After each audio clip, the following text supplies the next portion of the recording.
Welcome to the Sports Card Talk Show. Sports Card Talk Show with Kevin Anderson and Lorn Walker, the Skull Brothers.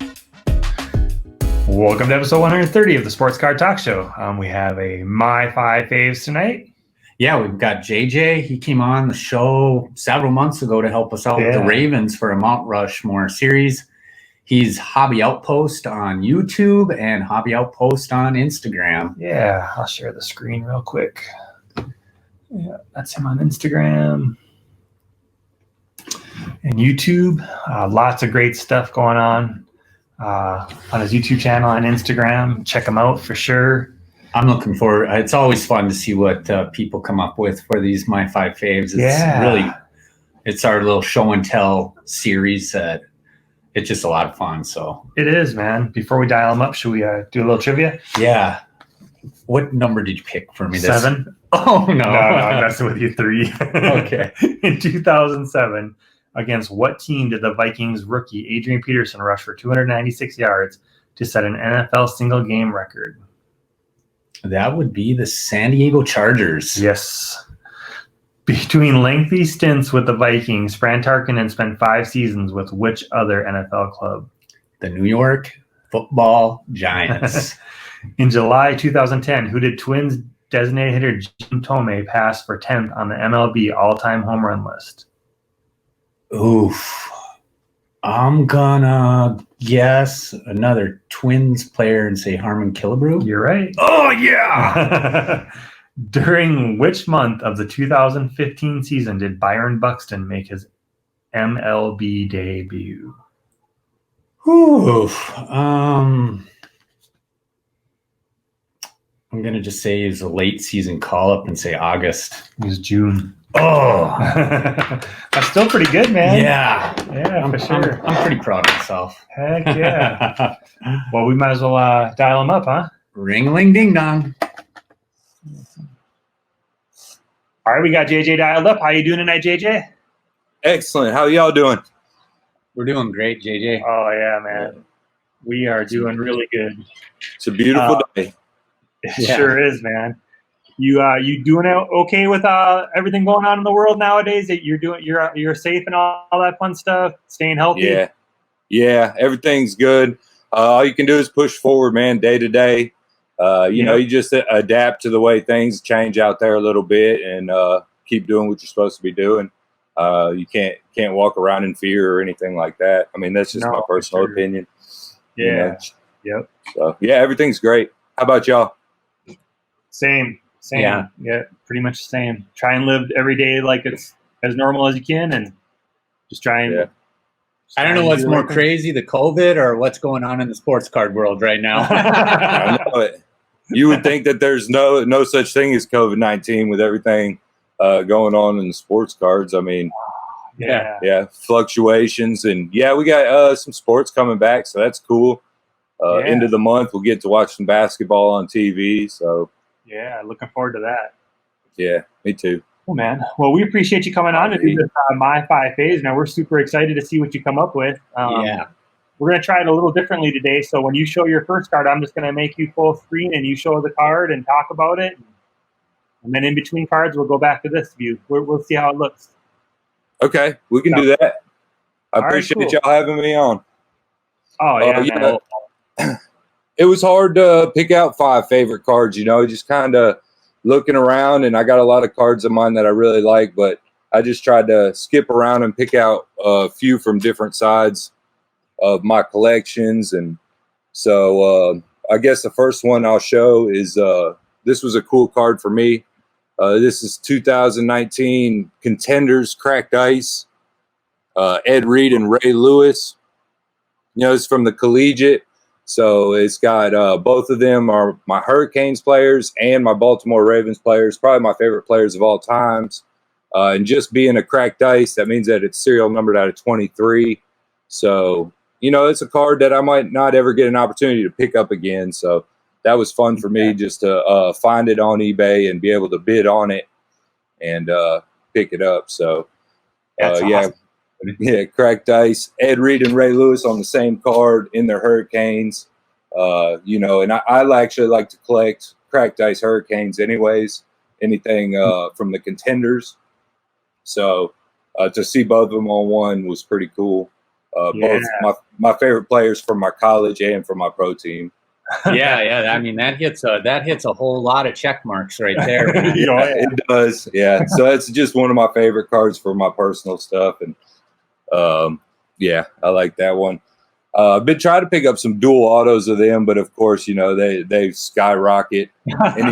Anytime I think I got a good line on one, and next thing I know, it goes up $200 from where it was at. So, oh man, they're tough. I feel you, man. I feel you.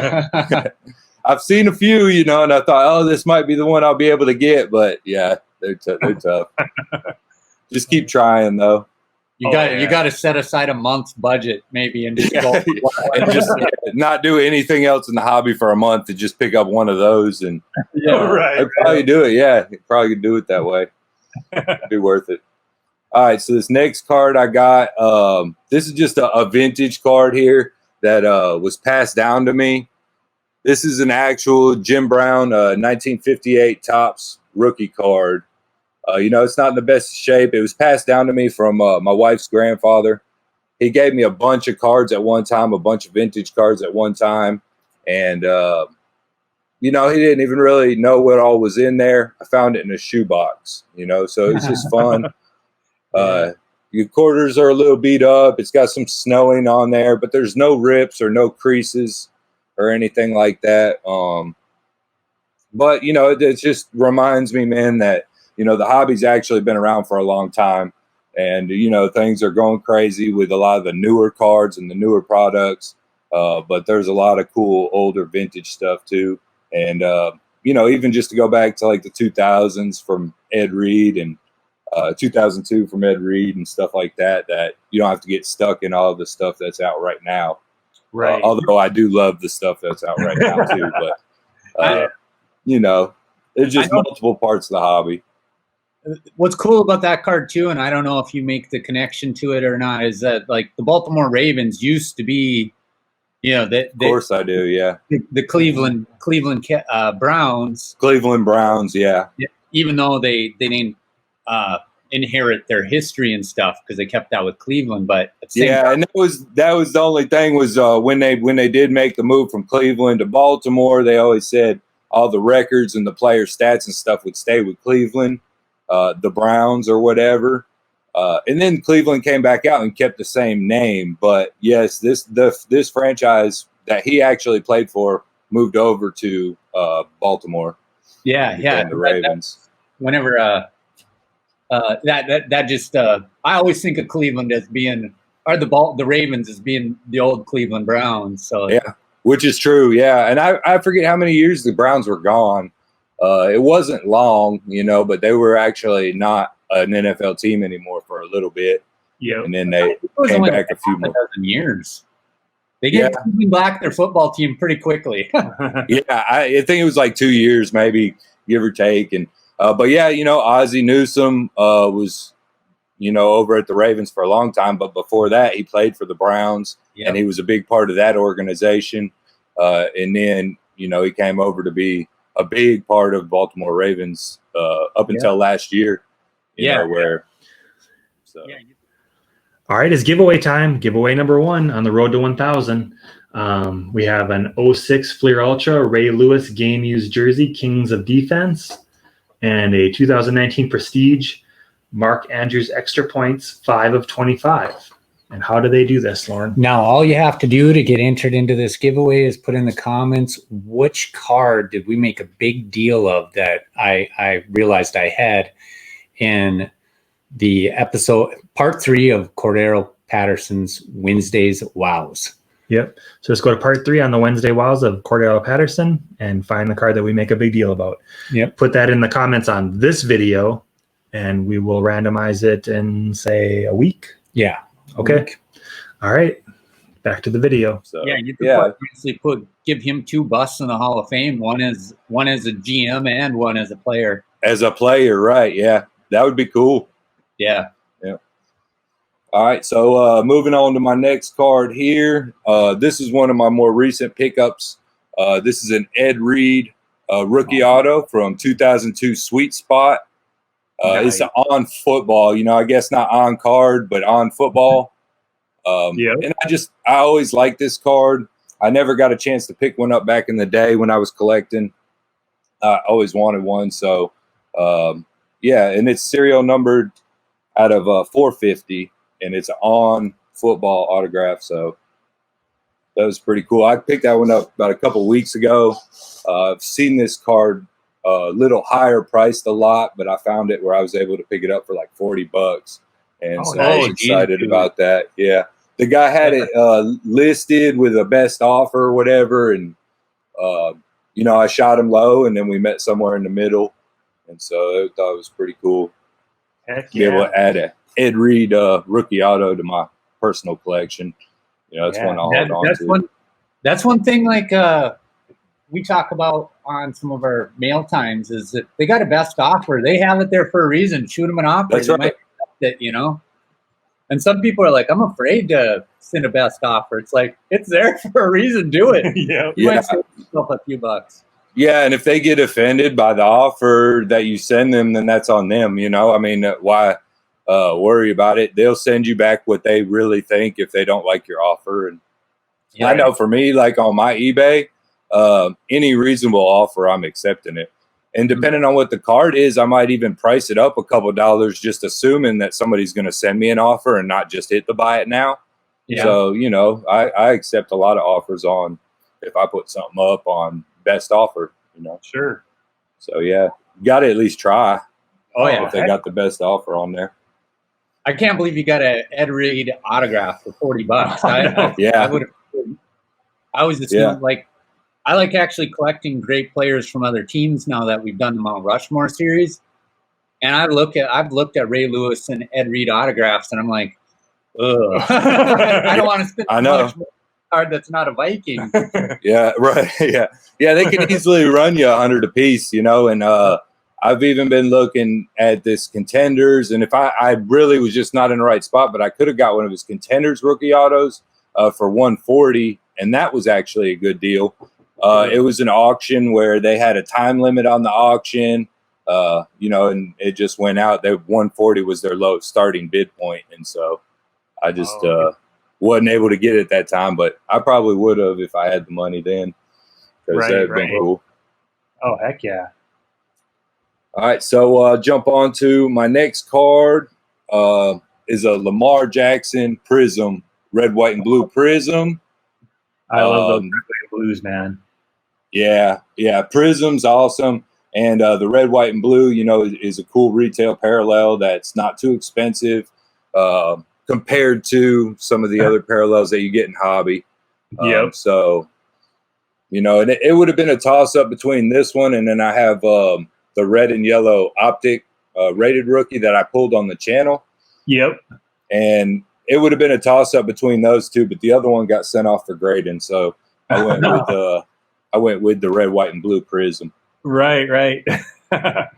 But yeah, I've been having a lot of fun collecting Lamar because it kind of hits both aspects for me for my personal collection, being the superstar of my favorite team and the Ravens, but also with some investment potential and stuff like that too. So yeah.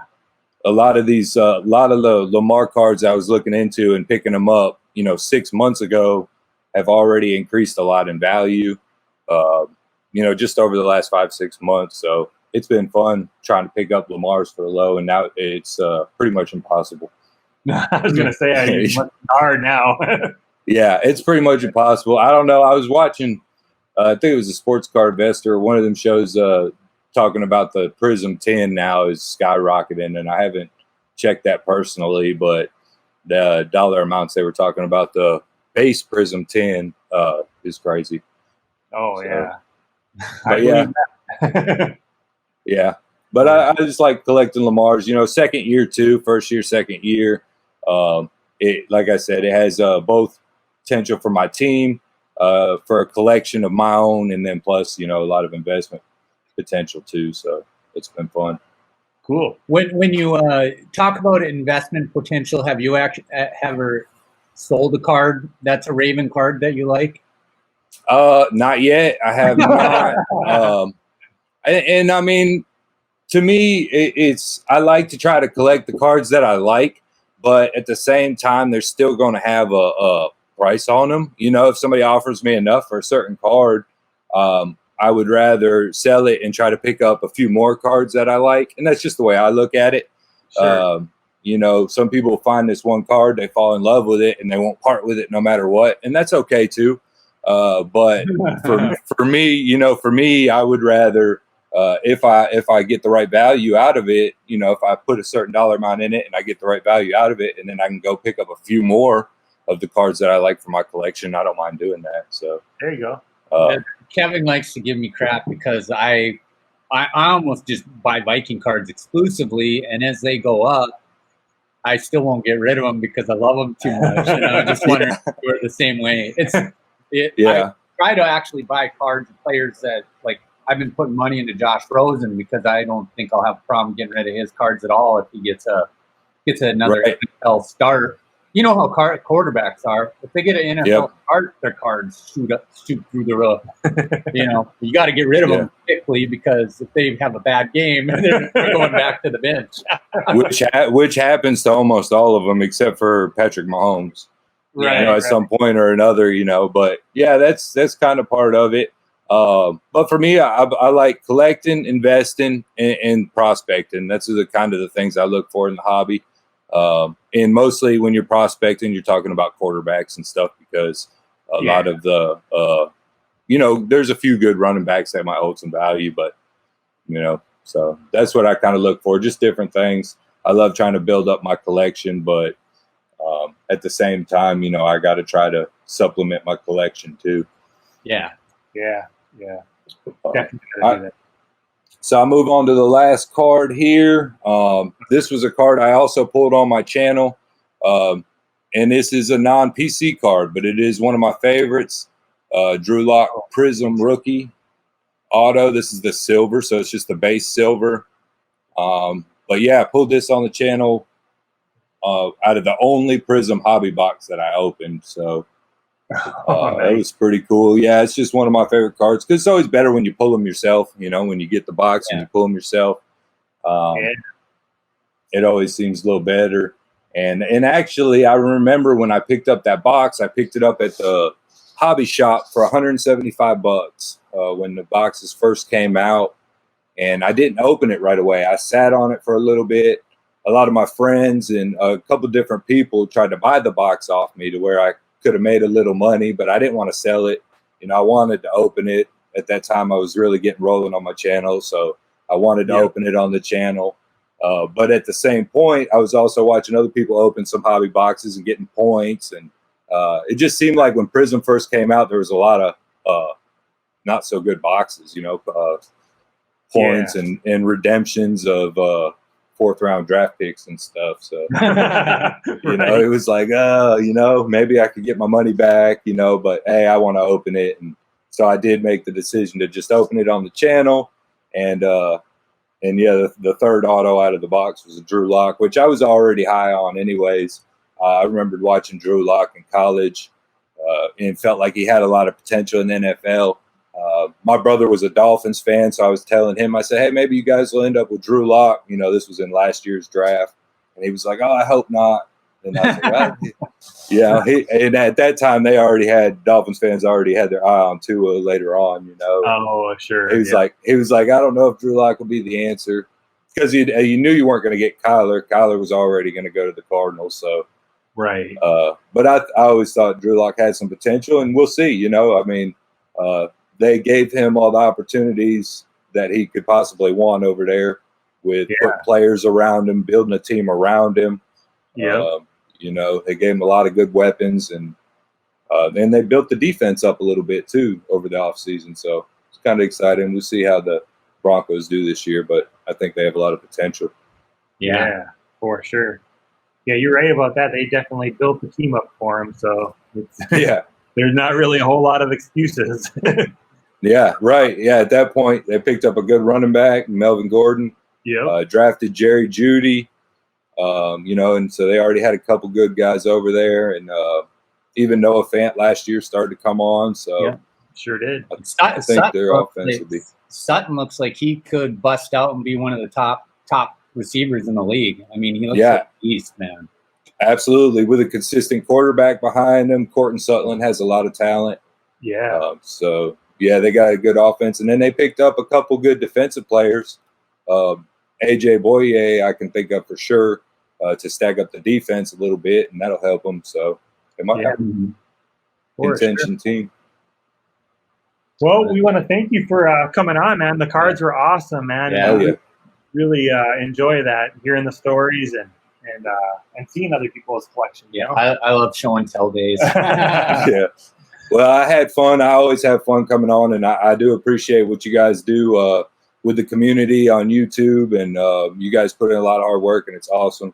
And anytime that I get an opportunity to be a part of it, I do appreciate it. And I look forward to getting on some time in the future too. Yeah, absolutely. Open door, man. Anytime. Yeah. So we'll bring it to a close. If you want to just hold on for 1 second, we'll just chat for a minute afterwards. That'll bring episode 129 with JJ from Hobby Outpost. Skull Brothers out.